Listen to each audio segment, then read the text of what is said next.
Hi Piips! Dacia Bigster. 3 asja, mis meeldivad, 3, mis mitte.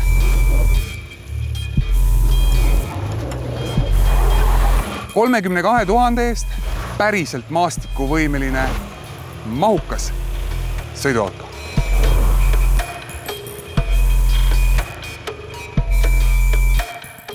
Kogu auto ulatuses on jõhkralt nutikaid lahendusi.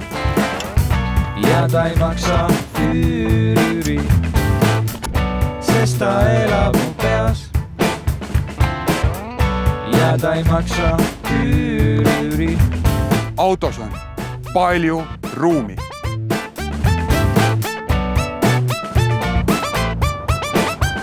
Mis ei meeldi? Rohkem kui 30,000 eest tundub auto mõnevõrra odav.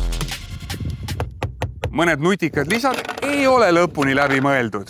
Näiteks seesama topsi hoidja. 1,2 liitrine mootor nii suurele autole ja Dacia, sul on olemas väga hea 1,8 mootor. Ootame põnevusega. Puuduseid leidub, aga selle raha eest on siin autot sitaks.